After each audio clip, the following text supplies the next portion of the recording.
السلام علیکم ورحمۃ اللہ وبرکاتہ۔ اعوذ باللہ من الشیطان الرجیم، بسم اللہ الرحمن الرحیم، انا نحن نزلنا الذکر وانا له لحافظون۔ اللہ رب العزت نے قرآن مجید میں فرمایا ہے کہ بے شک ہم نے اس قرآن مجید کو نازل کیا ہے اور ہم ہی اس کے محافظ ہیں۔ تو بات سننے والی ہے کہ مولانا ثناء اللہ امرتسری رحمہ اللہ تعالی اپنے دور کے ایک بہت بڑے مناظر، ادیان باطلہ کے خلاف ایک بہت بڑی جرت رکھنے والے، علم رکھنے والے، حلم رکھنے والے، ان کے خلاف ننگی تلوار رکھنے والے تھے۔ تو ایک عیسائی پادری نے ایک کتاب لکھی جس کا نام ہے سلطان التفاسیر۔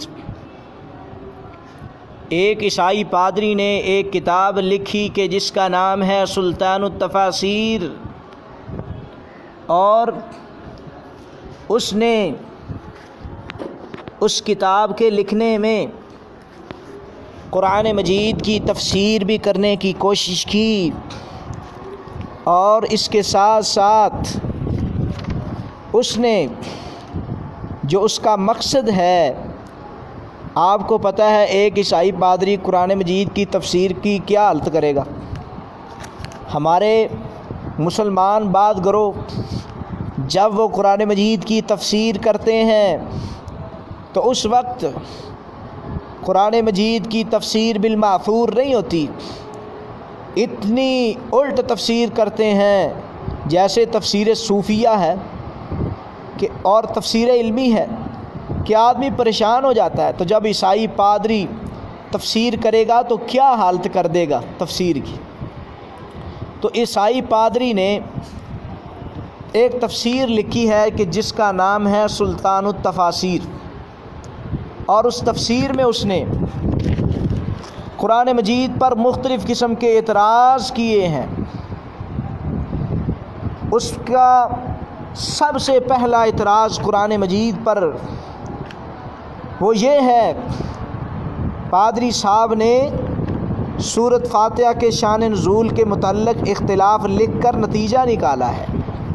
کیا لکھتے ہیں عیسائی پادری؟ سورۃ الفاتحہ سے قرآن مجید پر اعتراض کیا اس نے، کہتا ہے فاتحہ جیسی عظیم الشان سورت کی جائے نزول میں اختلاف ہونا فی الحقیقت بس حیرت انگیز امر ہے۔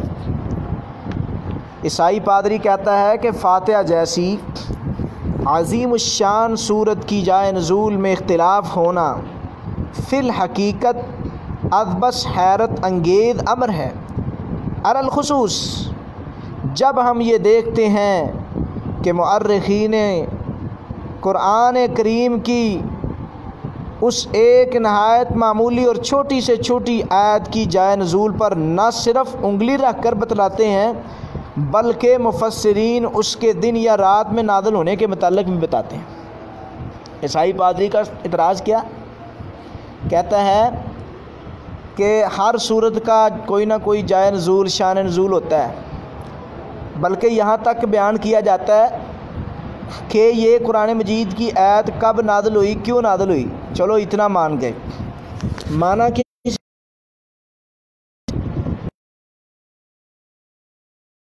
یا تابستان میں اترنے، سفر میں یا حضر میں وارد ہونے والے اللہ تعالیٰ کا قرآن جب نازل ہوتا تھا، دن کو رات نازل ہوا، رات کو ہوا، سفر میں ہوا، حضر میں ہوا، صبح کے وقت ہوا، شام کے وقت ہوا، حالت کیفیت کی آتی، وہ سب کی سب صحابہ کرام مفسرین بیان کرتے ہیں۔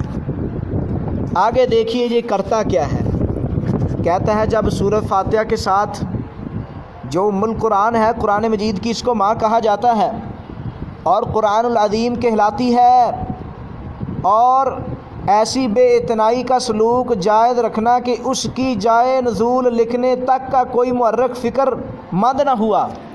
کہنے کا مقصد یہ ہے کہ سورۃ الفاتحہ کا کوئی شان نزول نہیں لکھا کسی مفسر نے، حالانکہ یہ ام القرآن ہے، اس کا کوئی نہ کوئی مورخ، کسی مورخ کو اس کا شان نزول لکھنا چاہیے تھا۔ تو کیا کہہ سکتے ہیں ہم؟ عیسائی پادری کہتا ہے سورۃ فاتحہ کا تعلق قرآن کے کسی حصے کے ساتھ نہیں ہے۔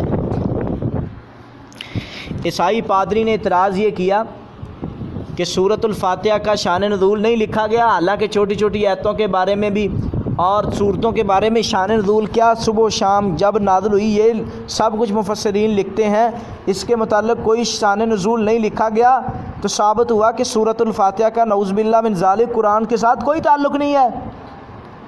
یہ بات عیسائی پادری سلطان التفاسیر کے صفحہ 6 صفحہ 2 پہ لکھتا ہے، صفحہ 2 پہ۔ اب سن لیجئے جواب، عیسائی پادری کے اعتراض کا جواب ہم دیتے ہیں۔ اس کا جواب یہ ہے، سب سے پہلے آپ کو شان نزول کے متعلق عیسائی صاحب علماء مفسرین سے معلوم کرنا چاہیے کہ وہ شان نزول کو قرآن کی ذات کے لیے جد یا اس کے فہم کے لیے مدار جانتے ہیں یا ایک زائد بات سمجھتے ہیں۔ ہم عیسائی پادری کو یہ بات کہنا چاہتے ہیں کہ عیسائی پادری صاحب، آپ کو مفسرین سے اگر یہ پتہ ہے کہ وہ دن رات ہر چیز ذکر کرتے ہیں تو یہ بھی معلوم کرنا چاہیے تھا کہ آیا کہ مفسرین شان نزول کو قرآن مجید کا جز یا اس کے سمجھنے کے لیے مدار سمجھتے ہیں یا پھر ایک زائد بات سمجھتے ہیں؟ قرآن مجید کی ذات کے ساتھ شان نزول کا تعلق ہے کہ نہیں؟ یہ بات تو مفسرین سے سمجھ لیتے۔ کیا قرآن مجید کو سمجھنے کا مدار صرف شان نزول پر ہوتا ہے؟ یہ بھی مفسرین سے سمجھ لیتے کہ شان نزول کا علم ہے تو بس قرآن کی سمجھ آئے گی ورنہ نہیں آئے گی، یہ بھی مفسرین سے سمجھ لیتے۔ اب بات سنو، شان نزول میں بہت سا حصہ راویان کلام کے جو روایت کو نقل کرتے ہیں ان سے تعلق ہوتا ہے، اور اس لیے شان نزول کا اختلاف قرآن کی کسی صورت یا آیت کی ذات میں خلل انداز نہیں ہو سکتا۔ قرآن مجید کی آیات ہیں، ان کے بارے میں شان نزول میں اختلاف ہو جاتا ہے، ایک راوی کہتا ہے یہ شان نزول ہے، ایک کہتا ہے یہ شان نزول ہے، اور مفسرین کہتے ہیں یہ دونوں نہیں ہیں۔ جس طرح کا بھی واقعہ آئے گا اس کے ساتھ اس کو جوڑ دیا جائے گا۔ تو اب شان نزول کا قرآن کی ذات کے ساتھ کوئی تعلق نہیں ہے، قرآن مجید پر اعتراض نہیں آئے گا۔ جو اعتراض کرے گا وہ باطل اعتراض کرے گا۔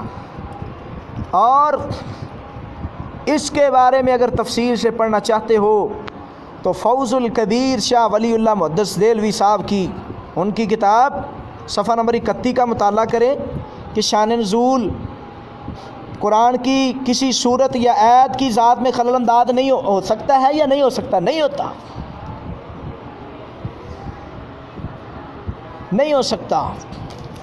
اگلی بات، اس کے بعد ہم یہ بھی بتاتے ہیں کہ سورۃ فاتحہ کے متعلق جمہور جتنے راوی کلام کا یہ قول ہے کہ یہ مکی ہے، اس لیے اس کے سر پر مکیہ لکھا ہوا ہے، جیسے تفسیر خادن فتح البیان اور رول مانی وغیرہ۔ اور سائی پادری صاحب، آپ نے یہ کہا مفسرین نے اس کے شان نزول کو نہیں لکھا ہے، اور جا اگر تو یہ بات نہیں کہتا تو کم از کم یہ بات تو مان لے کہ مفسرین نے اس کو قرآن مجید کی سورت لکھا ہے اور مکیہ لکھا ہے۔ تو مفسرین کے نام پہ اعتراض کرتا ہے قرآن مجید پہ، اور یہی پر بس نہیں ہے، بلکہ صاحب رول مانی نے ایک روایت نقل کی ہے جو فیصلہ کن ہے کہ یہ سورت مکیہ ہے، یہ اللہ کا کلام ہے۔ وہ کیسے؟ جاؤ مصنف ابن ابی شیبہ جلد نمبر 7 اور صفحہ نمبر 329، اور حافظ ابن حجر اسقلانی رحمہ اللہ فرماتے ہیں وَرِجَالُهُ ثِقَاتٌ، اس حدیث کے جو راوی ہیں وہ ثقہ ہیں۔ اور موسوعہ الحافظ ابن حجر اسقلانی الحدیثیہ جلد نمبر 4 اور صفحہ نمبر 249 پڑھیے۔ روایت اس کا ترجمہ کر دیتا ہوں، جس سے یہ ثابت ہوگا کہ یہ اللہ کا قرآن ہے، محمد مصطفیٰ صلی اللہ علیہ وسلم پر نازل ہونے والا اللہ کا فرمان ہے۔ عیسائی پادری کل بھی جھوٹا ہے، قیامت کی دیواروں تک یہ جھوٹا رہے گا۔ روایت کیا ہے؟ روایت یہ ہے کہ ابو میسرہ سے روایت ہے کہ رسول اللہ صلی اللہ علیہ وسلم جب شہر سے باہر نکلتے تو ایک منادی کرنے والے کو آواز دیتے ہوئے سنا کرتے۔ وہ کہتا تھا یا محمد، جب آپ یہ آواز سنتے تو بھاگ جاتے۔ آخر وہ آپ نے ورقہ مکہ کے عیسائی عالم سے ذکر کیا تو ورقہ بن نوفل نے آپ کو بتایا کہ جب آپ یہ آوازیں سنیں تو ثابت قدم رہیں یہاں تک کہ جو کوئی کہے وہ سنے۔ پھر جب ایک روز نکلے رسول اللہ صلی اللہ علیہ وسلم تو آواز سنی یا محمد، کہا میں حاضر ہوں، تو اس نے کہا کہ اشہد اللہ الہ الا اللہ و اشہد ان محمد رسول اللہ۔ پھر اس منادی کرنے والے نے ساری سورۃ فاتحہ پڑھ دی۔ یہ مرفوع روایت جمہور محدثین کی تائید بھی کرتی ہے، اس لیے عام طور پر قرآنوں میں اس سورت کو مکیہ لکھا ہوا ہے۔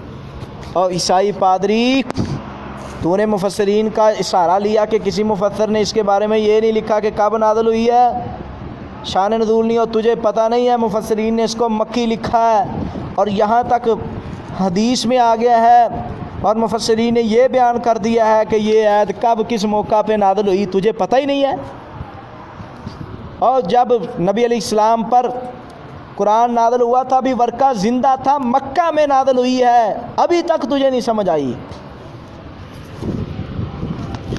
کہتا ہے اس کا قرآن کے ساتھ تعلق نہیں ہے۔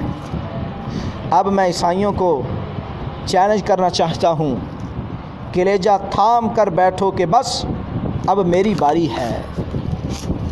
ہم بتائے ہیں کہ شان نزول داخل فی القرآن نہیں، اس لیے اس میں اختلاف ہونا مضر بھی نہیں، مگر کسی الہامی کتاب میں اگر اتنا اختلاف ہو کہ سب سے اول کس زمانہ میں لکھی گئی تھی تو وہ اختلاف ایسا ہے کہ جس کو منطقی اصطلاح میں اختلاف ماہیت کہتے ہیں۔ کیا مسیحی علماء بھولے ہیں کہ انجیل متی کی بابت کیا اختلاف ہے؟ پادری عماد الدین کے الفاظ یہ ہیں کہ اس بات میں اختلاف ہے کہ اس متی نے یہ انجیل کس زبان میں لکھی، آیا عبرانی میں یا یونانی میں؟ دیپاچہ تفسیر انجیل متی صفحہ نمبر 5۔ آپ کو تو ابھی تک یہ نہیں معلوم کہ آپ کی کتاب جو متی کی انجیل متی ہے وہ عبرانی میں لکھی گئی ہے یا یونانی میں؟ تم ہمارے قرآن پہ اعتراض کرتے ہو۔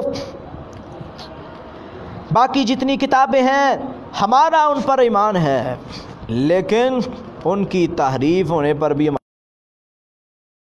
ہمارا ایمان ہے، نہ ایک لفظ بدلا ہے، نہ قیامت کی دیواروں تک بدل سکتا ہے۔ اور پادری صاحب اب ہم آپ کے الفاظ دہراتے ہیں۔ آج جس انجیل کے بے حساب زبانوں میں ترجمے کیے گئے، شروع میں اس سے بے اتنائی کا سلوک کیا گیا کہ یہ وقت نہ تھی۔ اب تم کو کیا بتاؤں کہ تمہاری ایک کتاب جس کے اتنے نسخے ہیں ہر 5 سال بعد اس کو تبدیل کیا جاتا ہے۔ تو بعد کا محترم بھائیو خلاصہ یہ ہے کہ عیسائی پادری نے سورۃ فاتحہ پر یہ اعتراض کیا کہ اس کا شان نزول نہیں بیان کیا گیا، لہذا یہ قرآن مجید کی یعنی کہ صورت ہی نہیں ہے، اس کا قرآن سے تعلق نہیں ہے۔ ہم نے اس کا یہ جواب دیا کہ بلکہ مفسرین نے تو یہ بیان کیا ہے کہ یہ مکہ میں نازل کس موقع پہ نازل ہوئی ہے، تو مفسرین کو اس نے آڑ بنا کر اس پہ اعتراض کیا۔ اور دوسرا ہم نے یہ جواب بھی دیا ہے کہ شان نزول کا قرآن مجید کے الفاظ میں یا قرآن مجید پر کوئی دخل نہیں ہے۔ شان نزول 2 بھی ہوتے ہیں، کبھی ضعیف بھی ہوتے ہیں، اور اس کا قرآن مجید کی ذات کے ساتھ کوئی خلل اندازی نہیں آتی۔ تو اللہ تعالی ہمیں قرآن مجید کا دفاع، حدیث کا دفاع کرنے کی کوشش کاوش میں ہی اللہ اپنے پاس لے جائے۔ وآخر دعوانا الحمدللہ رب العالمین۔